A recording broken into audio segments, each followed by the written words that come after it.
네, 안녕하세요. 안수남입니다. 오늘 제가 한 40분 동안에 강의해 드릴 내용은 2017년부터 파리 대책부터 시작해서 5번의 대책이 있었고요. 또 그 이후에 개정된 법률까지 포함하면은 수차례 법이 개정됐습니다. 전문가들도 지금 어려워서 심지어 양포세라는 지금 신조어가 등장했는데 일반인들은 과연 이 법들을 어떻게 피해갈 건지 저희들도 정말 많이 힘듭니다. 오직에야 저희들은 이거를 난수표라고도 하고 또 지뢰밭이라고도 하는데 어쨌든 오늘 이 관련된 내용 중에서 여러분들이 좀 함축적으로 정리를 해보고 그 다음에 개정된 내용들에 대한 주의사항들을 제가 좀 집중적으로 설명해 드리는 방법으로 하겠습니다. 다주택자 중과세에 관련된 규정들은 쭉 보시면은 5번과 그동안에 여러 가지의 세법이 개정됐습니다만은 큰 틀에서 보면은 양도소득세를 중과세하는 케이스. 두 번째는 1주택자에 대한 비과세 범위를 축소시키거나 또는 1주택자에 대한 고가주택에 대한 장기보유 특별공제를 좀 강화시키는 방법으로 법이 개정됐습니다.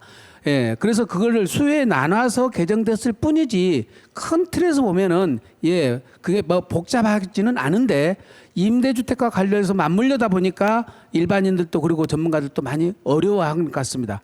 우선 각 그 대책마다 한번 주요 포인트를 한번 살펴보고요.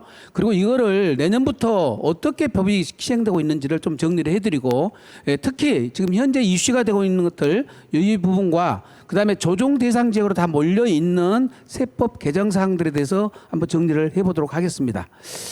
우선 8.2 대책, 9.13 대책, 12.16 대책, 6.17 대책, 7.10 대책 5번 대책이 있었는데요. 여기에 대한 내용부터 우선 정리를 해보도록 하겠습니다.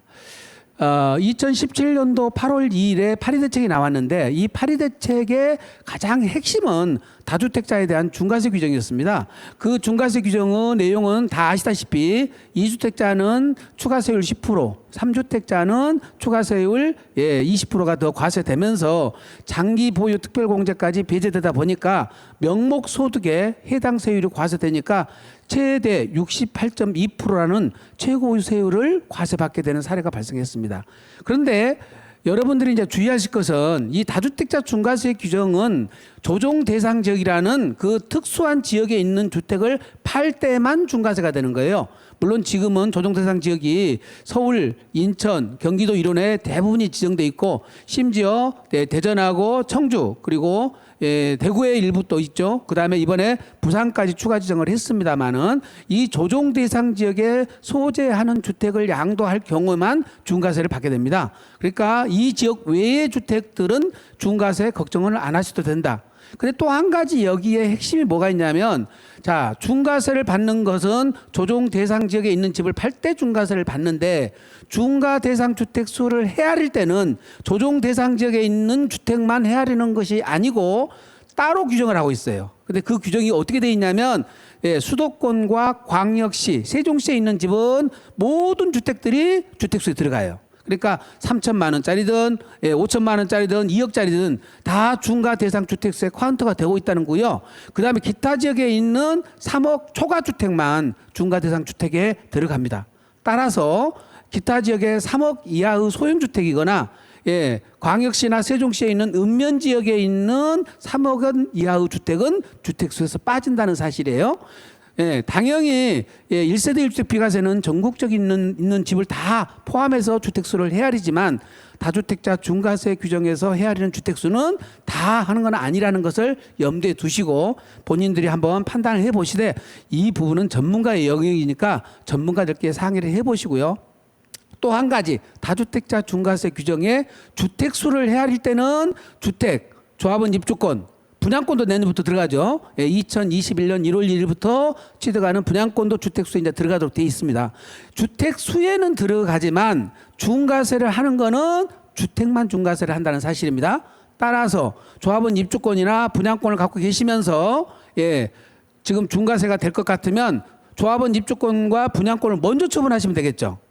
마찬가지로 기타 지역에 3억 원을 초과하는 주택, 즉 조정 대상 지역 밖에 있는 3억 원을 초과하는 주택들은 그게 중과 대상 주택수는 들어가지만 중과세는 안 받으니까 만약에 수도권에 있는 집을 팔 때 되면은 지방에 있는 3억 초과 주택을 먼저 처분하시면 서울에 있는 집이나 수도권에 있는 집을 팔 때는 중과세를 안 받게 됩니다. 이런 세제의 약점 때문에 어떻게 되죠? 지방에 있는 집들은 오히려 집값이 하락이 되고 수도권은 집값이 오히려 상승되는 이 세제가 조금 이런 불합리한 점을 갖고 있다는 것을 기억을 하시고 다주택자 중과세 규정은 여러분들이 기본적으로 이해를 하시면 되겠고요. 이 다주택자 중과세 규정이 어떻게 됐죠?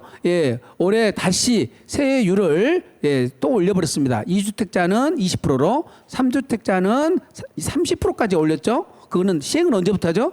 내년 6월 1일부터 시행을 합니다. 따라서 5월 말까지 파는 거는 종전 규정을 적용하고요. 내년 6월 1일 이후에 파는 것은 개정 규정을 적용하니까 양도 시기를 잘 조절해야 되겠습니다.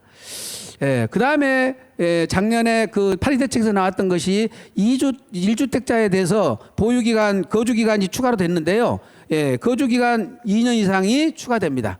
그러니까 통상적으로 우리가 주택 수요를 억제하는 방법 중에는 다주택자는 세율을 중과세하고 비과세 받는 것은 비과세 받기를 좀 더 어렵게 만든다는 거죠. 그러니까 비과세를 2년만 보유해도 되는데 이제 거주 요건 2년을 더 추가함으로써 결국은 2년 보유, 2년 거주를 해야만 비과세를 받을 수 있도록 법을 개정했습니다. 자, 주의할 사항은 조정 대상 지역에서 취득하는 주택만 2년 거주 요건을 충족하는 거예요. 따라서 양도하는 시점에서 따지는 거 아닙니다. 그러므로 조정 대상 지역에서 주택을 취득했을 때 2년 거주 요건이 들어갔다면 양도 시점에는 조정 대상 지역으로 해지가 됐다 하더라도 어때요? 2년 거주 요건을 충족해야 됩니다. 그러니까 중과세 규정하고는 차이가 있죠.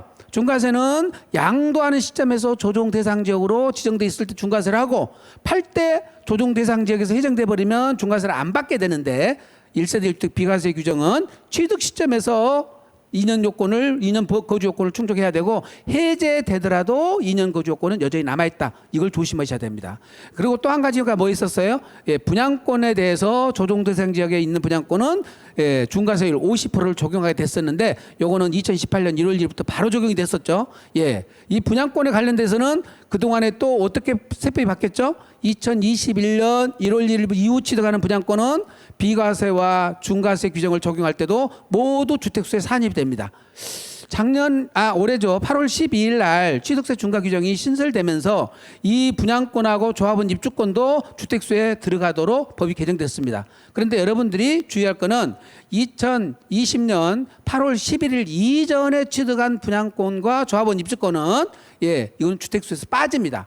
법 시행일 이후 취득한 것만 적용되도록 돼 있으니까 참고로 하시기 바랍니다.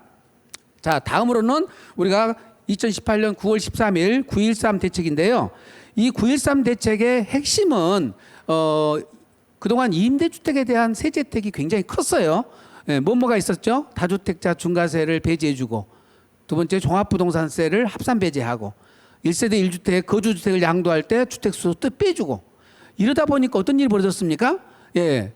조정 대상 지역에서 다주택자들이 그 주택을 취득해가지고 임대사업자로 다 등록해 버리는 거예요. 그러니까 다 이걸 중과세에 따른 그 세제 강화된 부분이 다 피할 수가 있었던 거죠.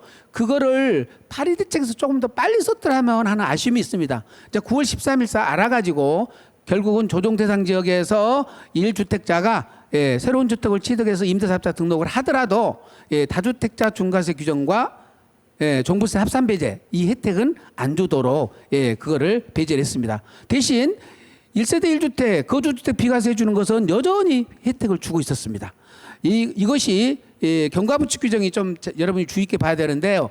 9월 14일부터 적용되다 보니까 9월 13일 이전에 계약 체결을 하고 계약금이 지급되거나 또는 조합원 입주권이나 분양권을 갖고 계신 분들은 종전 규정을 적용받도록 그렇게 돼 있습니다. 따라서 9월 13일 이전에 취득한 주택에 대해서는 지금도 임대사업자 등록을 하면 어떻죠? 세제 혜택을 받을 수 있습니다.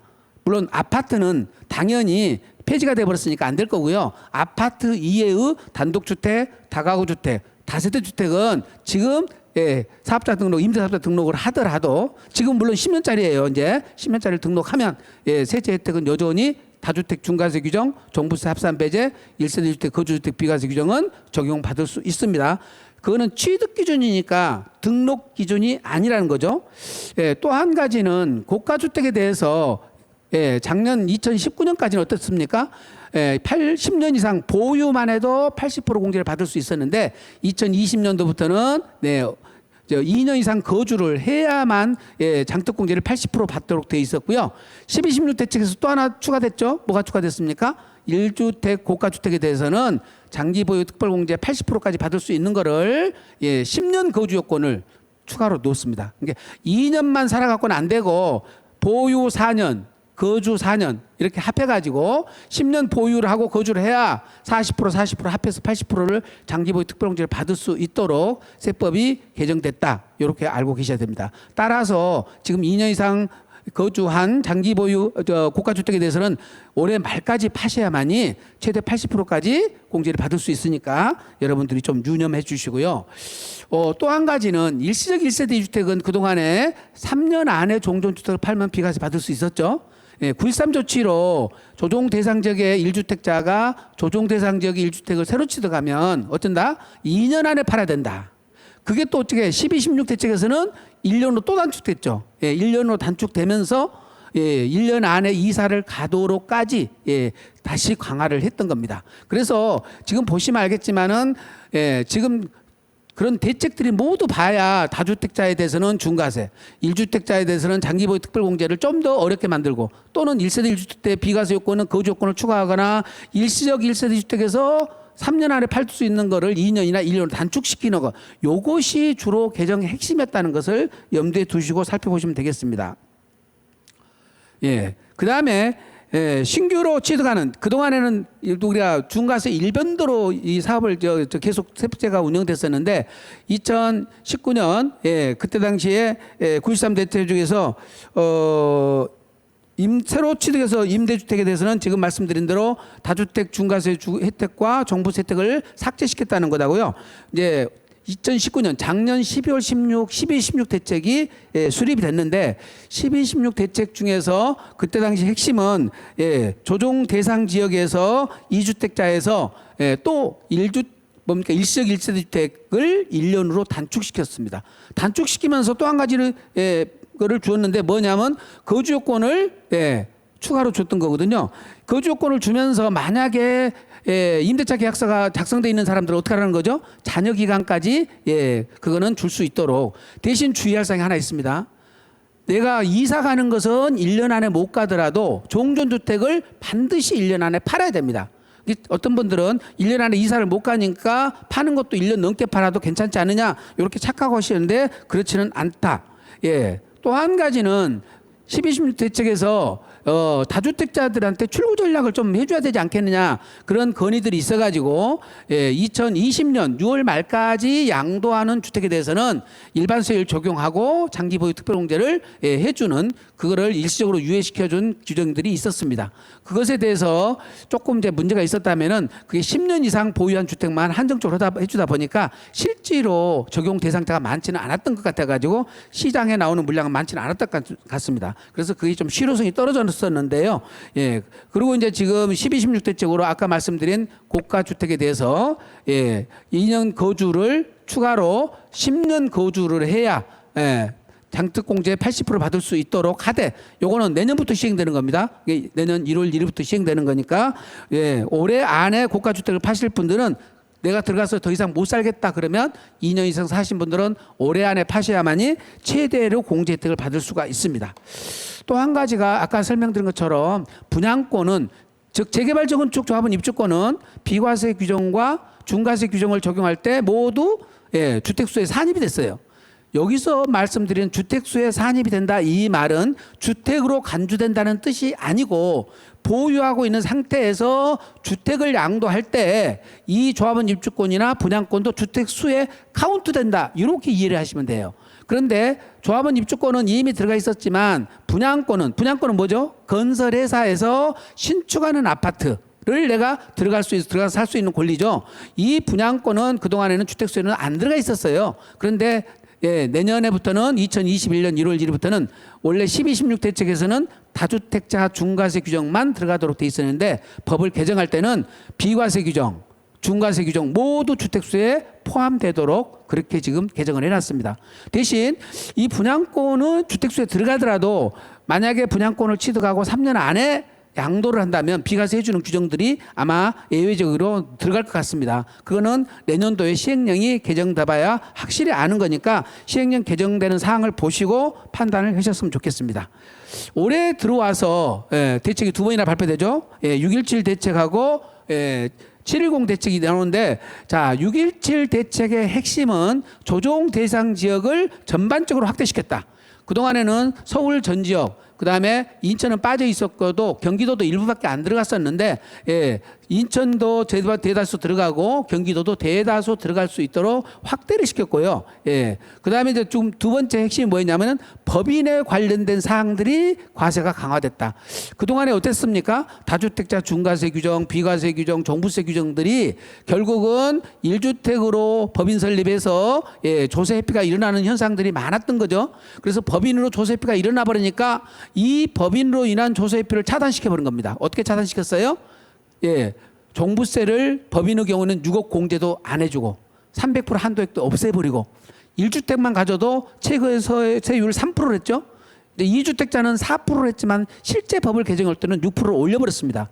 그러니까 2주택자 세율 6%를 감당하고 종부세를 내고 갖고 있을 수는 없겠죠. 또 주택에 대해서는 법인의 경우에는 법인세 외에 추가 과세를 되는 게 있었어요. 10%가 추가 과세 됐는데 이것도 20%로 과세를 올렸어요. 그러면서 내년 1월 1일부터 처분하도록 지금 한시적으로 그렇게 해놨습니다. 아마 내년부터 법인으로 갖고 계신 분들은 법인으로 계속 유지를 할 것인지 처분할 것인지, 또 어떤 분들은 다시 개인으로 환원하신 분들도 있어요. 그거에 대한 세부담 분리 유불리를 반드시 따져보셔야 됩니다. 그래서 6.17 대책은 법인에 관한 대책이었다. 자, 7.10 대책이 어떻게 보면은 지금까지 모든 대책의 끝판왕이라고 할 수 있습니다. 우리는 지금까지 어떻습니까? 양도와 관련된 내용만 집중적으로 중과세를 했었어요. 양도와 관련된 것만.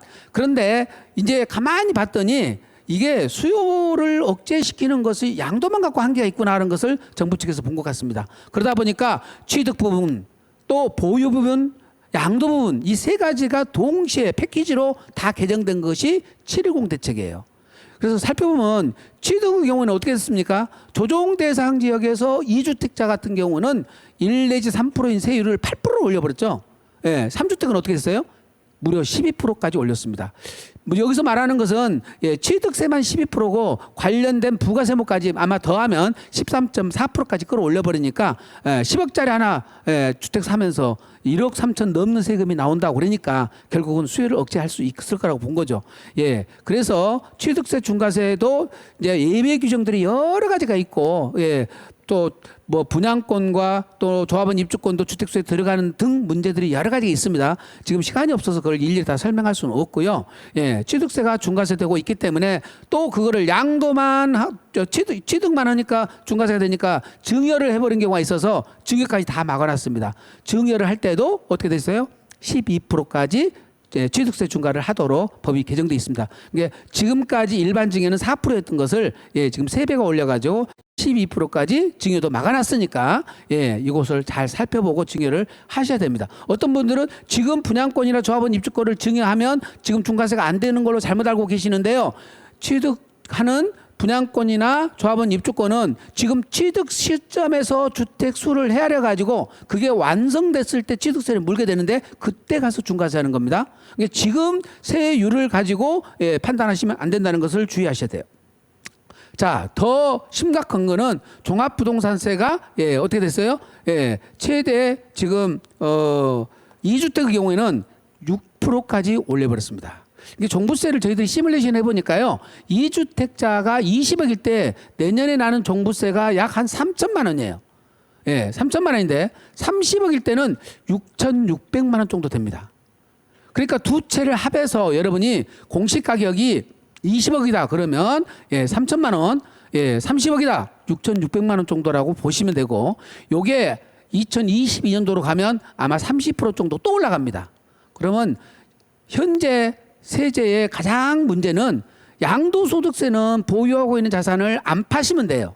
종부세는 어떻게 해요? 보유하고 있는 동안에 부과되기 때문에 1년이 끝나는 거 아니죠. 계속적으로 부과되고 있기 때문에 과연 내가 종부세를 감당할 만큼 내가 소득이 있는지, 예, 그거를 충당할 수 있는 그런 대안이 있는지를 검토하시고 판단하시면 되겠습니다. 따라서 지금 현재 보유하고 있는 자산들 구성을 보시고 중과세가 안 될 수 있도록 절세 플랜을 짜지는 것이 굉장히 중요하니까요. 전문가를 꼭 만나셔서 종부세는 시뮬레이션을 다 해볼 수가 있으니까 여러분들이 반드시 검토를 하셔야 되고요. 그 양도소득세도 그동안에는 어떻습니까? 우리가 지금 2주택자는 10%, 3주택자는 20%였던 것을 어떻게 올려놨다고 그랬어요? 2주택자는 20%, 3주택자는 30% 올렸는데 내년부터 우리 소득세율 기본세율이 지금 5억까지 42%인 세율을 10억 이상은 45%로 올립니다. 만약에 45% 세율에다가 30% 중과세율을 받고 다시 지방소득세 7.5%까지 더하면 최고 세율이 얼마까지 가죠? 82.5%입니다. 제가 지금까지 공부한 지구상에 있는 양도와 관련된 세율 중에서는 최고 세율이라고 생각됩니다. 여러분이 다주택자로 판정을 잘못해서 3주택 중과세 규정이 내년 6월 1일 이후에 걸리면 정말로 심각한 일이 벌어집니다. 그래서 여러분이 갖고 있는 주택 수를 정확하게 헤아려야 되는데 이게 여러분들 갖고 능력으로 모두 판단할 수는 없습니다. 반드시 전문가 한 사람도 안 돼요. 세 사람한테 가셔서 상담을 받으시고 결론을 내리시는 것이 가장 지혜롭지 않냐 이런 생각이 들거든요. 그다음에 주택과 조합원 입주권 분양권은 보유기간이 1년 미만이면 세율이 70%예요. 지방소득세까지 77%. 미등기 전면이랑 똑같은 세율입니다. 1년이 지나고 2년 미만이면 60%입니다.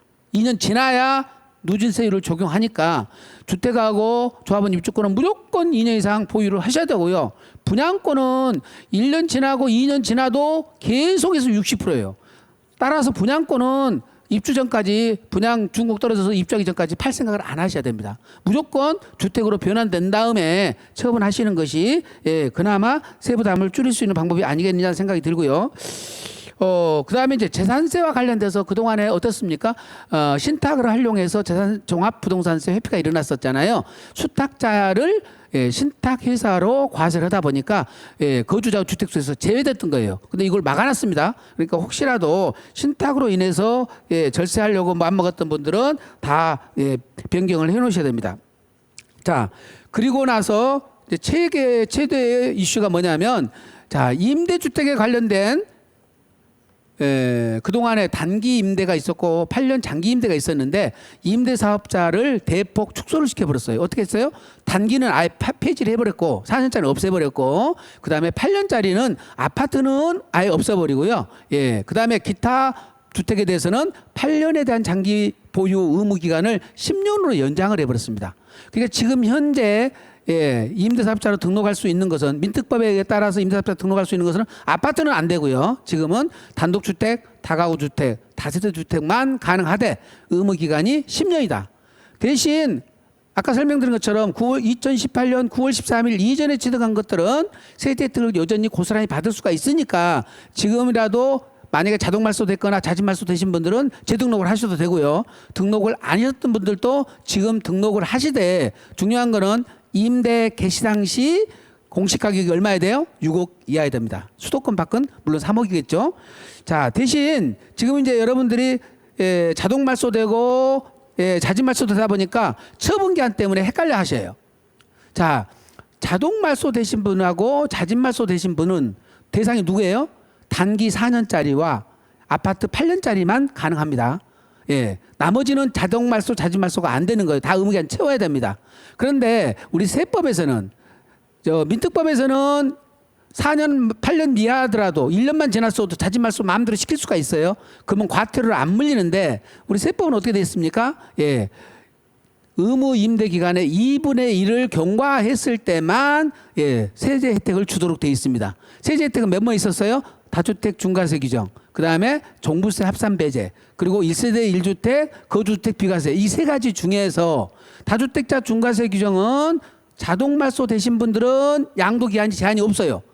이게 지금 팔아도 되고 1년 뒤에 팔아도 되고 5년 뒤에 팔아도 다주택자 중과세는 안 받는다는 뜻이에요. 예. 대신 이 자진말소 시킨 분들이 있어요. 2분의 1 지나서 자진말소 시킨 분들은 다주택자 중과세를 받으려면 1년 안에 파셔야 돼요. 예, 1년 넘어버리면 중과세 되니까 예, 미리서 파셔야 되고요. 예, 대신 거주주택 비과세 받는 혜택은 자동말소, 자진말소 모두 5년 안에 팔아야, 즉 거주주택을 말씀드린 거예요. 거주주택을 5년 안에 팔아야만 예, 비과세를 받을 수 있다는 것을 유념해 주시기 바랍니다. 자, 지금까지 설명드린 5개 대책을 모아서 내년부터 시행되는 법을 한번 정리를 한번 해보도록 하겠습니다. 네, 예, 현재 국세청에 이슈가 되고 있는 내용들을 한번 정리를 해봐야 될 텐데요. 여러분들이 최고 조심할 중 하나가 뭐냐면, 자, 장기 임대주택을 갖고 계시고 일시적 1세대 2주택을 갖고 있으면 우리 세법상에서는 두 가지가 동시에 적용되더라도 비과세가 됩니다. 비과세가. 왜? 장기 임대주택은 주택수에 빠지게 돼 있고요. 일시적 1세대 2주택은 또 비과세가 되도록 그렇게 돼 있기 때문에 두 가지가 겹쳐져도 비과세를 받게 되는데, 이때 주의할 게 뭐냐면 9억 이하는 비과세잖아요. 모두 세금 하나도 없죠. 9억을 초과하면 어떻습니까? 일부 비과세, 일부 과세가 되는데, 그러면 지금 현재 3주택이 되잖아요. 예, 장기 임대주택 한 채 갖고 있고 일시적 1세대 2주택 갖고 있다면 예, 세 채 이상이 될 텐데, 이때 9억 초과하면 어떻게 될 거냐? 예, 저희들이 그동안 실무적으로는 전부 다 비과세 된다고 판단을 했었는데, 예, 최근에 국세청에서는 아니다. 9억 이하까지는 예, 비과세가 되지만 9억을 초과하는 양도 차익은 중과세가 되고 세율도 중과세가 되고 그다음에 뭐다? 예, 장기 보유 특별공제도 안 된다. 이렇게 돼 있어서 지금 현재 과세가 이루어지고 있습니다.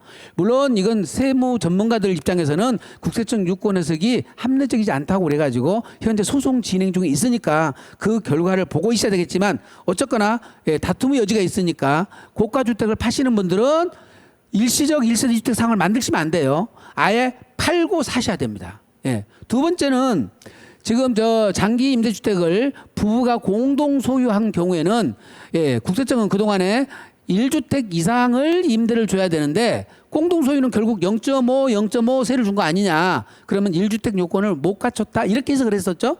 근데 예, 어떻게 부부가 0.5 갖고 있다고 그걸 배제하냐 해서 예, 아마 여론이 들끓어가지고 예, 국세청도 물러난 것 같습니다. 이것도 예, 그냥 1주택 이상으로 봐서 예, 세제 혜택을 다 주는 걸로 규정을 바꿨습니다.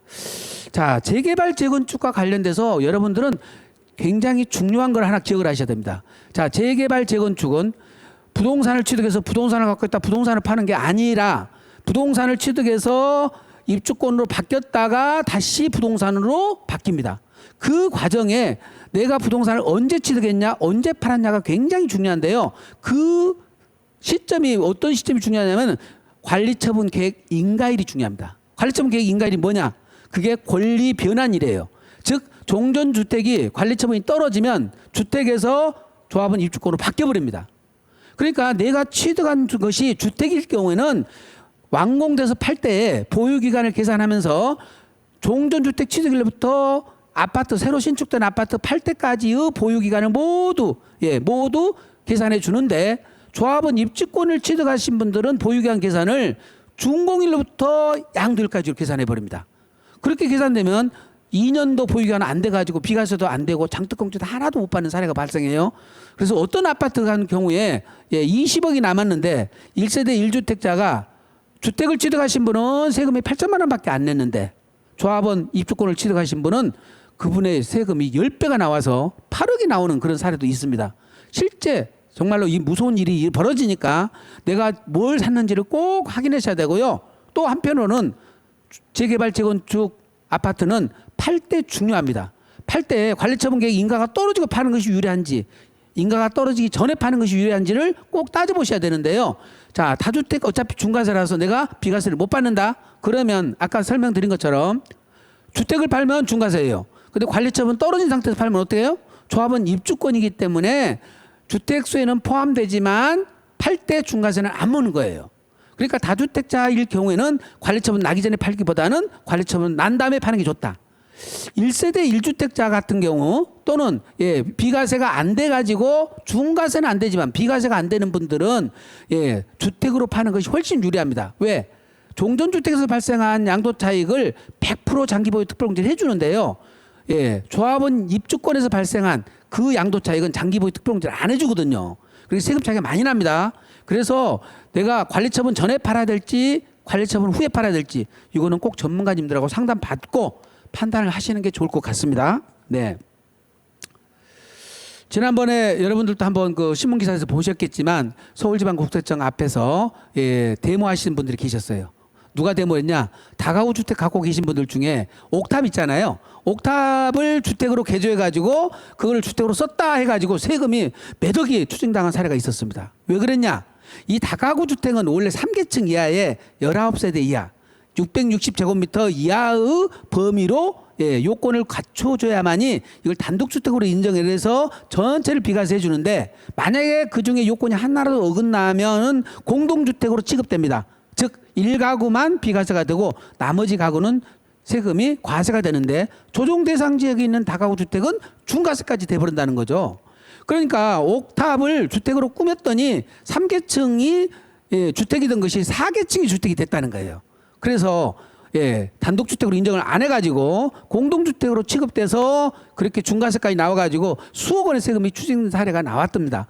지금 다가구 주택도 여러분들 지금 불법 용도 변경 하셔가지고 예, 1층은 근생, 2, 3, 4층은 다가구 주택인 것을 1층까지 다가구 주택으로 개조를 해서 쓰신 분들은 불법 용도 변경된 거거든요. 이거는 중과세 받을 수 있으니까 다가구 주택을 처분하시기 전에 꼭 반드시 전문가한테 상담을 받고 처분하시는 게 좋을 것 같습니다. 예, 또 한 가지는 장기 임대주택을 갖고 계신 분들은 거주주택을 양도할 때 반드시 2년 이상 거주를 해야 됩니다. 거주주택 2년 거주는 조정 대상 지역에 있든 없든 전국에 모두 공통사항이에요. 그래서 잘못 아시고 조정 대상 지역에 있는 것만 2년 거주가 되는 걸로 알고 계신 분들은 잘못 알고 계시니까 바로 잡아주시고요. 또 한 가지, 자, 거주주택을 양도하고 임대주택을 나중에 양도할 때 임대주택은 모두 비과세 받는 것이 아니고 거주주택을 팔고 난 이후에 발생한 양도 차익만 비과세 받습니다. 이 말이 무슨 말인고? 예, 내가 임대주택을 취득일로부터 양도일까지 예, 거주주택 양도일까지 5개 양도 차익이 발생했다면 거주주택 팔기 전까지 발생한 이 양도 차익은 비과세가 안 된다. 따라서 거주주택 양도차익은 2억이고 임대주택 양도차익은 5억이라면 거주주택을 차라리 비과세 안 받고 임대주택을 비과세 받는 게 더 유리하겠죠.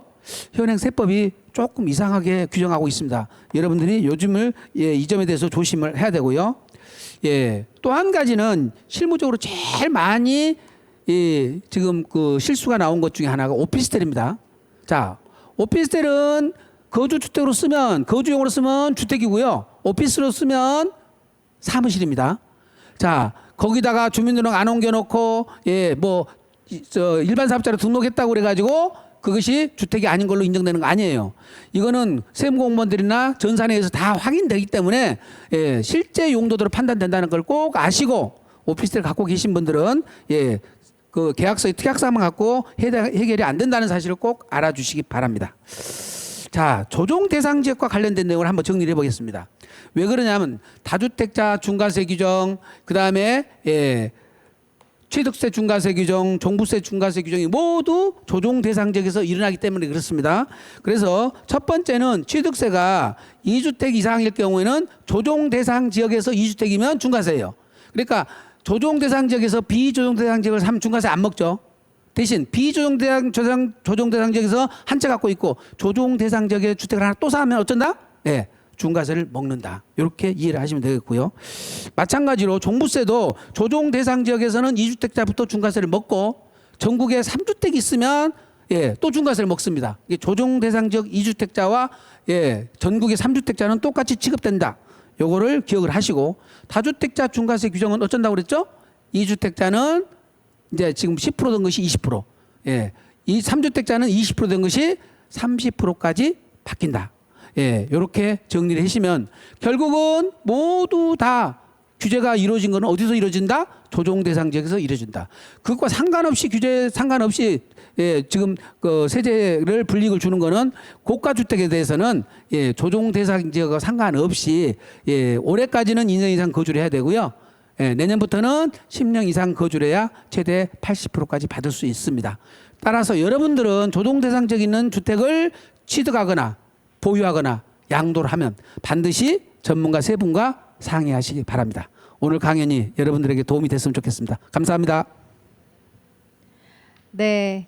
유익하게 들으셨을 것 같습니다. 안순환 세무사님 강연 진심으로 감사드립니다. 유튜브 채팅창에 질문이 많이 들어왔는데요.